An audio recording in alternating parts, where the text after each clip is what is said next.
Felicity. She is an American Girl doll that is set in the 1700s.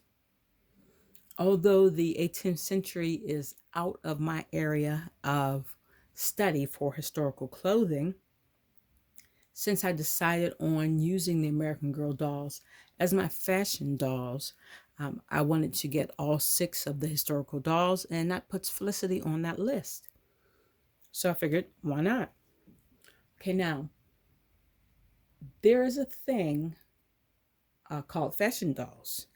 And in the 1600s, maybe 1700s, I'm not really sure when it started or when it was the biggest trend, the fashion dolls were used to model fashions and spread them throughout Europe.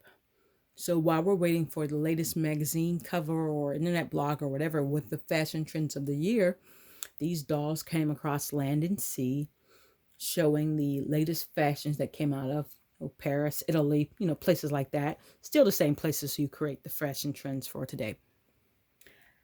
And so this is not unusual to have the dolls model the clothing.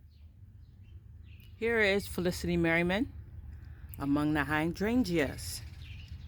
And she is the 3rd American Girl doll that I purchased. When I got Felicity, she looked like this.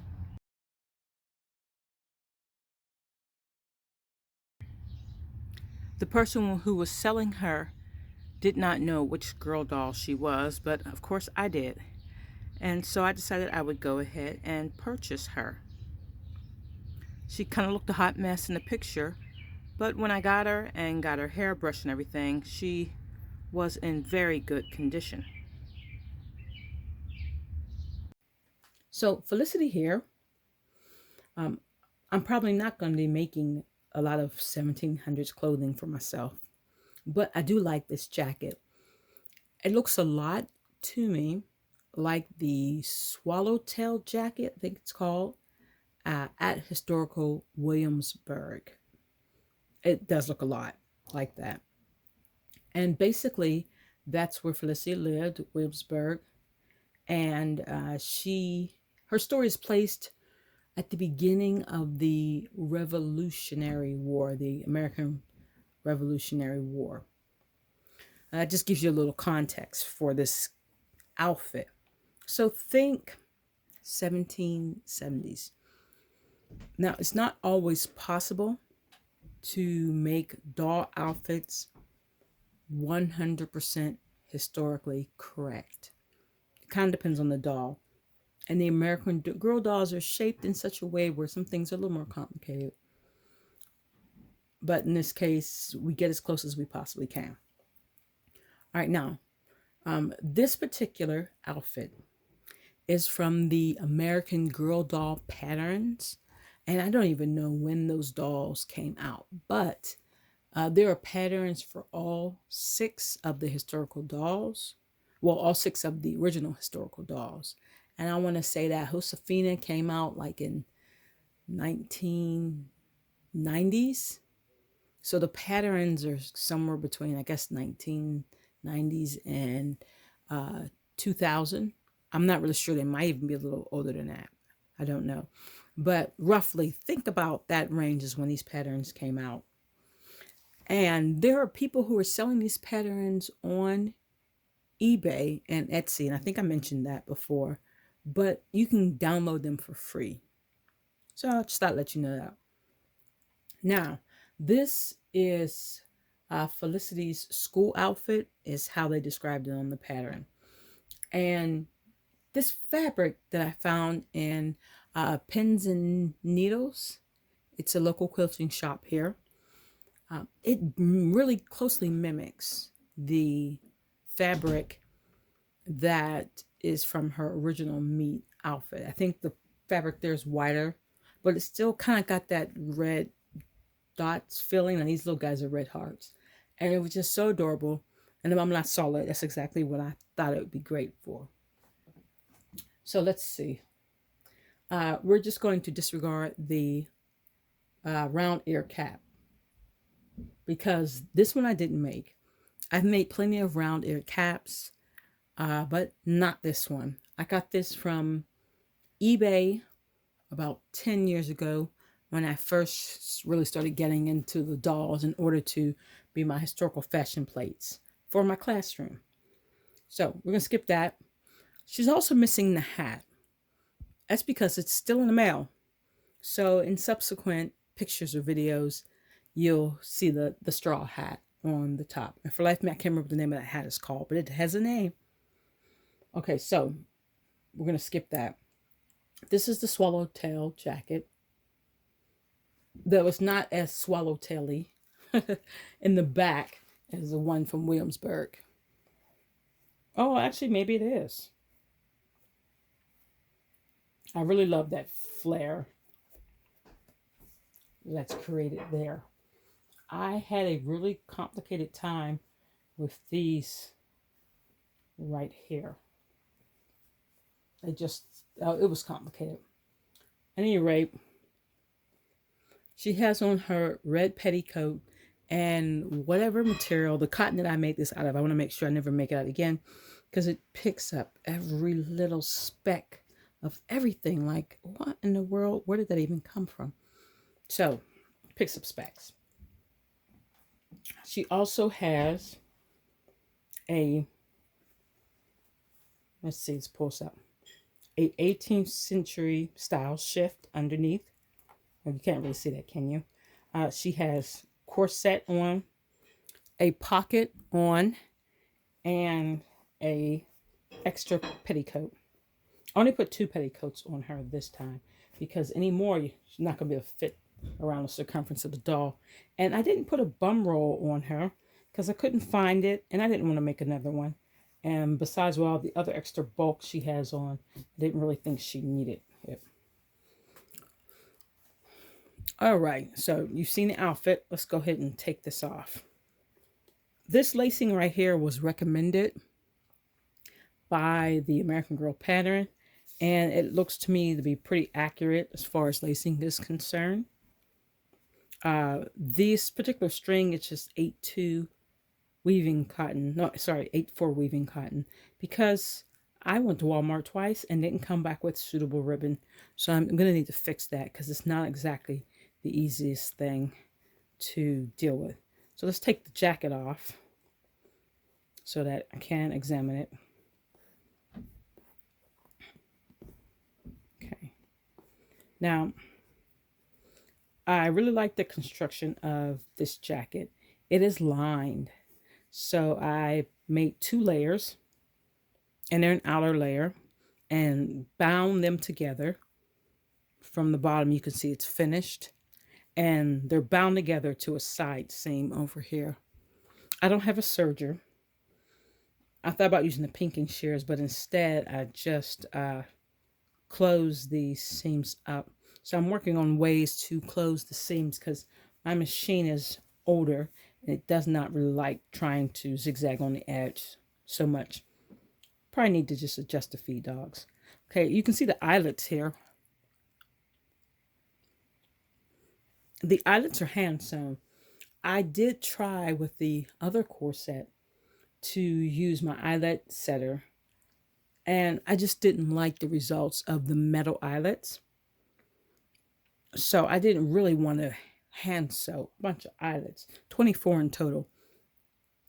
Not really what I wanted to do, but I find I like the look better of the hand sewn eyelets versus the metal eyelets. So I did all these. Let's go ahead and I really like the detail, the ruffle around the sleeves. I want to get a pattern for adding a removable ruffle onto sleeves. Okay, so that you can examine the jacket. There's raw edges around the sleeves and around the sides. I haven't decided how to finish those yet. Like I said, my machine is kind of chewy, so I have to think of something to finish them by hand. I did see a video on zigzag finish by hand, so I might give that a try. What I had been doing too is hand sewing or I should say basting everything together and then running it through the machine when necessary. So I top stitched with the machine because I did not think that my hand stitching would be consistent enough for something I wanted for a top stitch.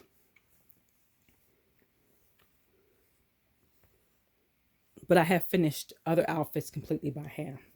Okay, so I just like the way that looks in the back. Alrighty.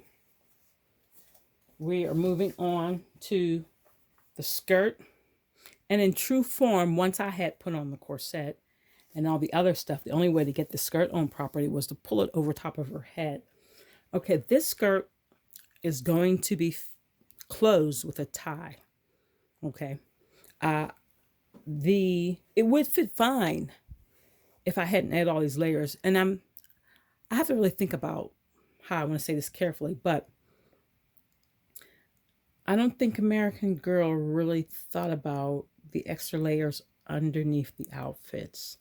Although Felicity has underclothes in her set with a corset and all that kind of stuff. So if you put all that stuff on there, these items don't quite fit right. So I'm not really sure how that works. I don't have any of her original clothing. So I don't know if I had her under things set and then her other outfits, how that fits. But in this case, it doesn't quite fit. So if I make this again for the other Pleasant Company dolls, I'm going to make an allowance for this just to be a little bit, wider. At any rate, this slit is supposed to be here, and it is for her pockets. So she's got one pocket and one slit.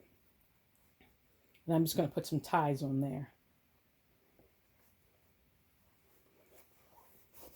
Been to Walmart twice and did not get the white ribbon.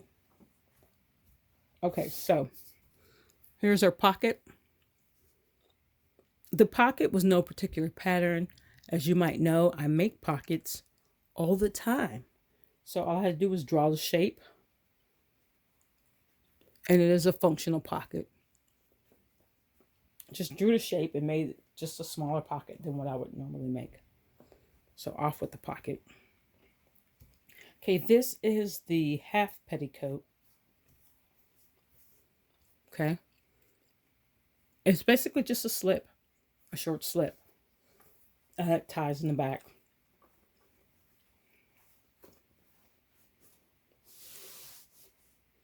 Okay, so now we're getting down to the nitty-gritty here.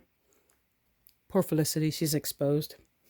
And she's wearing her corset. This particular corset is not made for this era. It's a Victorian era corset pattern from Thimbles and Acorns. They do have the 18th century underpinning set. It's a different corset. And I don't know, I may or may not get that, since most of what I'm going to be making comes after the 1700s. It's only Felicity that's in the 1700s currently. Okay, so this corset has hooks on the front and it laces in the back. Now, I did my best to cross lace this as accurately as possible. Let me show you that cross lacing so that it does tie from what would be the middle if there were more eyelets. Okay, so I think that's pretty close to a nice cross lacing. And then Felicity has her shift on. And this is from her set. And this shift has a drawstring right here for adjusting. And I tuck that right into the corset. What she doesn't have also is a fichu. And that's just because I only thought about it early this morning. I thought, oh, she doesn't have a fichu. So I need to make one specifically for her outfit. So I'll get around to that soon. Okay, basically, there you are. These are, for the most part, the proper layers. Stand up straight. And this, besides the cutouts. Not sure what they're called exactly. Besides the cutouts for the sides of the jacket here, this was a relatively straightforward pattern. I thoroughly enjoyed it. I am going to make a couple different versions of this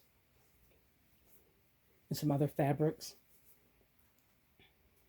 And it's really, really cute. Let me show you what the petticoat looks like. It's just a big giant rectangle, and it's gathered, and it has ties that you pull through. That's pretty much all petticoat is anyways, giant rectangles. Okay, so here we go. This is our first official historical well, technically it's the second one, because I already did the one for agency. But this is the correct order for me. So this is our first official historical doll pattern completed. Okay, everyone. Thank you for watching. If you have any questions or comments, you can go ahead and drop those in the comments. If you enjoyed this video, please press like. And if you're interested in any more historical dress doll videos or any of my spinning or knitting videos, go ahead and subscribe. Thank you very much. Have a great day.